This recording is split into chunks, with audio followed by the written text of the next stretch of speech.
Welcome again, and today we are going to discuss a very important topic, that is portocaval anastomosis. What I said? Portocaval anastomosis, PCA. To give a very clear overview about this topic, let us understand what this terms means. Anastomosis is basically, as everyone knows, the joining or the combining of two different arteries, veins or artery vein. Here one vein is portal vein and another vein is caval vein, that is inferior vena cava. So anastomosis between the portal vein and inferior vena cava at certain important points in our body which tend to open or which tend to open the circuit or open the traffic of the blood from portal vein to the inferior vena cava or from inferior vena cava to portal vein is termed as the portocaval anastomosis. Now, three most prominent places in our body where the portocaval anastomosis is very important are, first of all, our umbilicus, second one our rectum, and third one is our esophagus. Let me tilt this board so that it will be finer. Okay. So there are three places. One is esophagus, let me make it. Another one is rectum and another one is our umbilicus.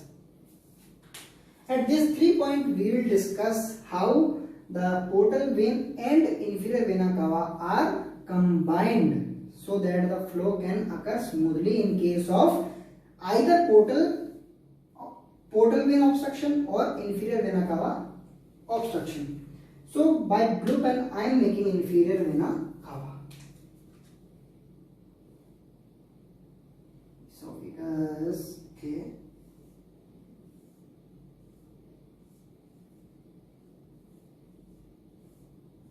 This diagram you should remember as it is very important.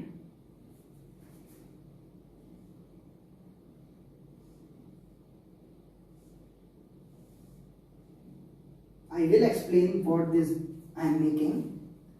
The same will be here. And.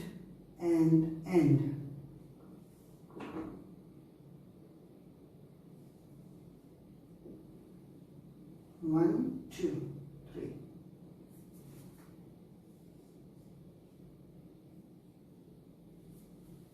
So this is the role of blue part. And I am making the portal vein with green, or let's say red. Coming here, okay, just a representative diagram, okay.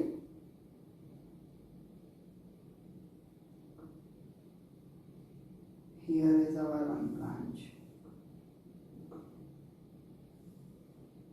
Here is another branch. Here is cystic vein, no important. Another branch is this, and the splenic vein continues this. बस इतना याद कर लो portocaval anastomosis में, बहुत important. सबसे पहले हम blue part को देखते हैं। इंफीरियर वेना कावा भी डिवाइड होती है दो ब्रांचेस में, that is common iliac when. Common iliac when की एक ब्रांच है इंटरनल आइलियक जो कि पेल्विस को सप्लाई करेगी, और दूसरी है एक्सटर्नल आइलियक। ठीक है, अभी एक्सटर्नल आइलियक की एक ब्रांच होती है saphenous when, longest when. Okay, saphenous when की जो ब्रांच है वो है हमारी superficial epigastric when. Okay, so this is our superficial superficial epigastric vein and this is lateral epigastric vein. Okay, these are the epigastric veins. अब देखिए जो internal iliac artery है, वेन है, वो आगे जाके रेक्टम में दो पार्ट में डिवाइड हो गई, that is middle rectal and inferior rectal vein. Okay, now you might be wondering कि सुपीरियर कहाँ गई, पता है जो ये वाली आपको दिख रहा होगा स्प्लीनिक वेन है, ये कौन सी हमारी सुपीरियर मेसेंट्रिक है, ये जो है ये इंफीरियर मेसेंट्रिक वेन है. और इंफीरियर मेसेंट्रिक वेन की रेक्टम में एक ब्रांच होती है, इसको हम कहते हैं superior mesenteric when. So superior mesenteric when is a part of portal system and middle and inferior rectal vein is a part of caval system. Okay, similarly, as you know that this is the right branch and this is left branch of portal vein, the left one gives two branches, one goes to the esophagus, that is esophageal branch, and another along the ligamentum teres come to umbilicus in the form of para-umbilical vein. So para-umbilical veins is from which side? It is from portal side, and the superficial epigastric veins are from caval side. Okay, and you can here clearly see that the gastric vein, left gastric vein particularly gives some esophageal branches too from portal side.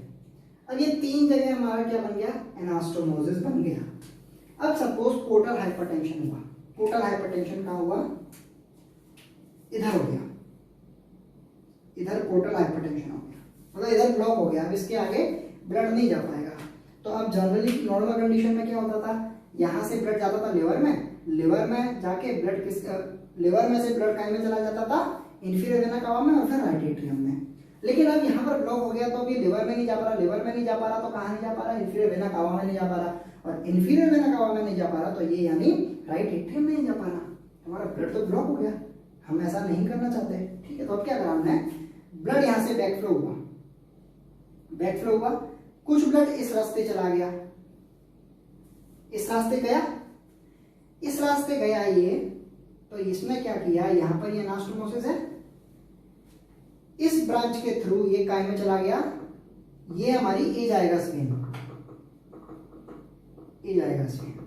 ठीक है. Azygos when किससे connected है, inferior vena cava से, और azygos when आगे जाके किसमें drain हो जाती है, सुपीरियर वेना कावा में भी. तो हमारा ब्लड कहाँ पहुंचाना था, राइट एट्रियम में, थ्रू सुपीरियर और इंफीरियर वेना कावा. तो यहां से जो ब्लड गया वो इस ब्रांच के थ्रू काय में चला गया, एजाइगस वेन में. अब एजाइगस वेन से वो इंफीरियर वेना कावा में चला गया और सुपीरियर वेना कावा में चला गया, यानी राइट एट्रियम में चला गया. फिर ये आया, इसने बैकफ्लो किया, कुछ ये इधर से गया होगा स्प्लीनिक ब्रांच से, फिर इंफीरियर मेसेंट्रिक आर्टरी वेन में आया होगा, फिर सुपीरियर रेक्टल में आया होगा. यहाँ एनास्टोमोसिस है तो यानी मिडिल और इंफीरियर रेक्टल वेन में आ गया होगा, उसके थ्रू कहाँ गया होगा, कॉमन आइलियक में, कॉमन आइलियक से इंफीरियर वेना कावा और इससे फिर राइट एट्रियम में. ठीक है, फिर क्या हुआ होगा, अब इधर ब्लॉक है, ब्लॉक इधर है, तो अब कुछ ब्लड कहाँ चला गया होगा, इधर गया, इधर से. अब कुछ ब्लड मैंने बताया या तो यहाँ चला गया, अब या फिर कुछ ब्लड इधर भी गया होगा, सेफेनस वेन में चला गया होगा, सेफेनस वेन से एपिगैस्ट्रिक वेन में गया होगा, एपिगैस्ट्रिक वेन से पैराअम्बिलिकल वेन में गया होगा, पैराअम्बिलिकल वेन से लिवर में गया होगा. इस तरह से ये पोर्टोकेवल एनास्टोमोसिस हमें हेल्प कर रहा है. यही केस आईवीसी ऑब्स्ट्रक्शन में भी हम कर सकते हैं. आईवीसी ऑब्स्ट्रक्शन हो गया यहाँ, यानी अब इसके बाद राइट एट्रियम में ब्लड पहुंचाना है तो कैसे पहुंचाएंगे, इधर से ब्लड गया, कुछ इधर गया, कुछ इधर गया, ठीक है, कुछ इधर गया, इधर गया, फिर इधर गया, फिर इधर गया, इधर गया, ऐसे ही इधर गया, इधर सेफेनस में गया, एपिगैस्ट्रिक में गया, इधर गया, पहुंच गया लिवर में. लिवर में मैंने बताया था आपको, लिवर के through hepatic when inferior vena cava में ड्रेन होती हैं, पहुंच गया. तो इस तरह से हमारा पोर्टोकेवल एनास्टोमोसिस हेल्प करता है. अब ये ज्यादा यूज होएगा तो ये देखिए स्मॉल आर्टरीज होती हैं और ब्लड जो इसमें फ्लो कर रहा है वो काफी ज्यादा है, सिमिलरली पोर्टल वेन में जो ब्लड फ्लो कर रहा है वो बहुत ज्यादा अमाउंट में है, और ये बहुत छोटी आर्टरीज है, इनका डायमीटर भी छोटा है ना, इनकी वॉल भी थिन है। तो क्या होता है, with due time they tend to rupture, और यहाँ पर इंटरनल ब्लीडिंग होने लगती है, जिसकी वजह से अगर ईसोफेगस में आपके ब्लीडिंग होने लगी तो इसको हम बोलते हैं ईसोफेजियल वेराइसिस। और बेसिकली आपको हिमेटमेसिस होगा। हिमेटमेसिस मतलब हिमेटमेसिस, हिमेसिस वोमिटिंग, हिमेट मतलब blood, blood in the vomiting, ठीक है, क्योंकि ईसोफेजस आप समझ ही गए होंगे डॉक्टर से आप भी, ठीक है। हेमेटमेसिस दिखेगा आपको यहाँ पर, ठीक है, ईसोफेजियल स्वेलिंग दिख सकती है। यहाँ पर हेमोरॉइड्स हो सकते हैं, हेमोरॉइड्स हो सकते हैं, यहाँ पर ब्लीडिंग हो गई तो। और यहाँ पर आपको कैपुट मेड्यूसा दिख सकते हैं, कैपुट मेड्यूसा। कैपुट मेड्यूसा आप सबको पता है, ये हमारा अम्बलाइकस है, यहाँ पर हमें प्रोमिनेंट ऐसे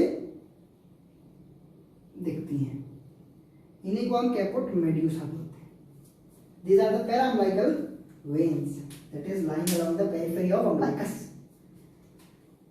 So this is all about the portocaudal anastomosis, and in the subsequent videos I will explain the systemic anastomosis when we will talk about the thorax. अभी के लिए मैं बता देता हूँ आपको कि ये तो था पोर्टोकेउलर एनास्टोमोसिस, लेकिन ये जो इंफीरियर और सुपरफिशियल एपिगैस्ट्रिक वेन है ये किसके थ्रू कनेक्ट रहती हैं, लेटरल थोरेसिक और इंटरनल थोरेसिक वेन के थ्रू एक्सिलरी आर्टरी में। और एक्सिलरी आर्टरी किसको ड्रेन करती है, सबक्लेवियन आर्टरी में। सबक्लेवियन आर्टरी किसमें ड्रेन कर देती है, ब्रेकियोसेफेलिक ट्रंक में, और ब्रेकियोसेफेलिक ट्रंक अल्टीमेटली किसमें ड्रेन करता है, राइट एट्रियम में। तो इस तरह से भी एनास्टोमोसिस चलती है। और मेरे को हेमी एजाइगस सिस्टम भी पढ़ाना है, but all this required times which I personally do not have right now.